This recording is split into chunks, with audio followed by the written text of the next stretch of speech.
What's going on, y'all? Brother Doug here.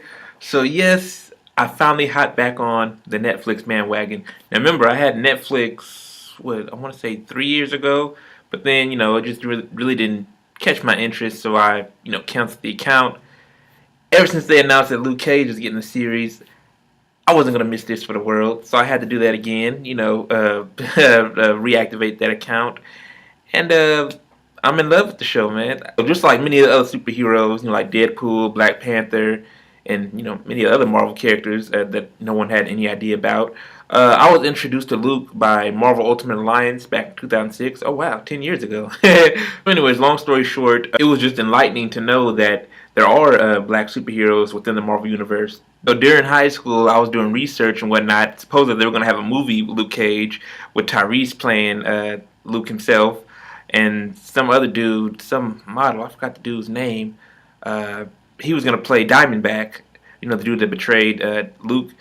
Uh, but nothing came to fruition. And I remember years ago, I want to say '07 or '08, Kevin Feige was on G4. Remember back when people got to Google what G4 TV is. Remember G4 TV had like this little Comic Con special, and they interviewed Kevin Feige, after the success of Iron Man. So it must have been 2008. Yeah, they were like, "What's next?" And he was like, Thor, Captain America, Luke Cage. Well, we saw Thor and Captain America in fruition, but hey, where's Luke Cage? All right, so enough of me rambling. Let's get started. So my favorite moments and what I liked. Let's see. During the second episode, at the end, where Luke was about to, ambush the Crispus Attucks center, and the little dude behind him held a gun to his head, freeze, nigga. He was like, "What are you doing around here, nigga?" And then so, Luke, he despises that word, which is funny because in the comics he says nigga all the time. No, I'm serious. On like that first issue of Alias, written by my favorite writer Brian Michael Bendis, he in the bar scene in one of the bar, in the bar, he's talking to Jessica. He was like, "Come on, who's gonna fuck with the nigga like me?" Like, wait a minute. And Luke doesn't say nigga on the show like that. But anyways, back to that moment. The speech about Crispus Attucks, it just really touched me. Like, I ain't gonna lie, a tear was shed. One thing I will say, and I'm an honest dude, I don't sugarcoat my opinions. You guys know that by now. Marvel, when it comes to villains, they're, Marvel in the movies, comics are a different situation. When it comes to the movies, the villains aren't really, top tier, aside from Loki. But I don't even count Loki no more because Loki's more of an anti-hero. And I've seen the little leaked photos where he's teaming up with Thor and Doctor Strange. So I'm like, and even in the comics now, Loki's been always, they even said that too, Loki's always been more of like a flip-flopper. Sometimes he's a villain and sometimes, he's aiding people, doing good deeds. So he's an anti-hero, really. However, when it comes to the shows, the Netflix shows, I haven't seen Jessica Jones or Daredevil yet. But with Luke Cage, even though these are black villains, they're they're top notch. Diamondback is a real nigga. And I don't know what you guys' criteria is for villains, but for me, if a villain can make me laugh and can be menacing at the same time, you're good in my book. And Diamondback was that. And the thing about these villains, not just Diamondback, but Cottonmouth, who's played by Marsala Ali, who's a Bay Arean, he's from Oakland, and Black Mariah, played by Alfre Woodard, they all had tragic backstories,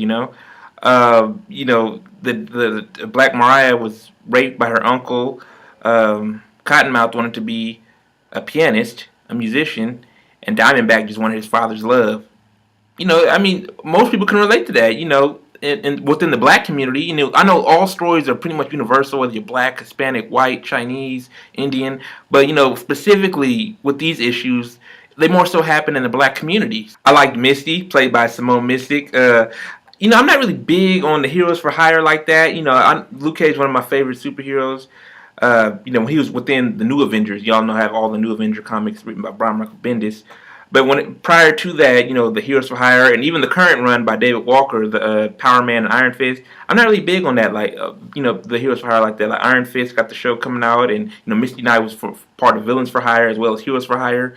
I'm not really big on the street level Marvel heroes like that, but it was cool to see her don the Afro puff at the end of the season.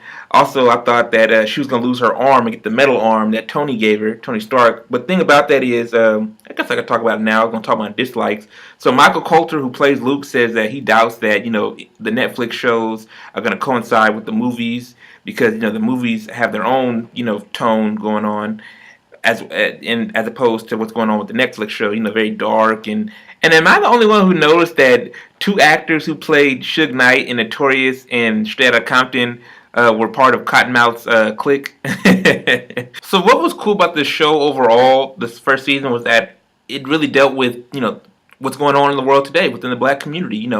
Unarmed black men being shot, and the fact that it was a strong black man who was wearing a hoodie throughout the entire season, and he was bulletproof until they had Justin Hammer's forbidden technology busting through.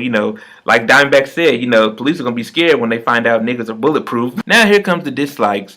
Although I said the show was awesome, I really didn't like the ending that much.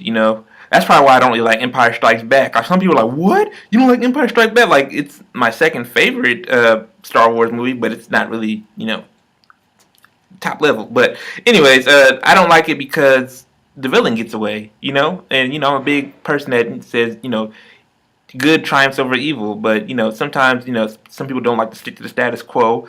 But Mariah and Shades got away while Luke went to jail.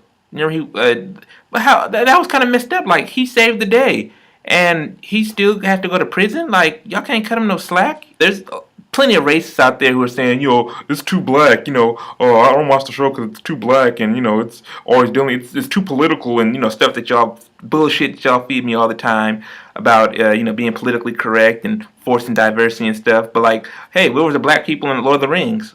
Where was the black people in The Hobbit? Where's the black people in Big Bang Theory? Even though I love Big Bang Theory. And I dare them to say something when Black Panther comes out. No, I dare you. I double dog dare you. To say something about Black Panther. Oh, where's all the white people? Overall, I give the season a 4 out of 5. It was still an awesome show. It was just that ending. But what do you guys think? Are you excited for The Defenders? Are you excited for Iron Fist?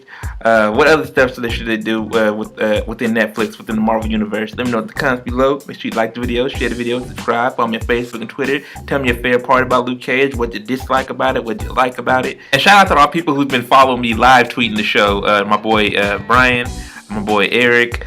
The list goes on and on. So if I missed your name, forgive me. Don't hold it against me. I still love y'all. Deuces.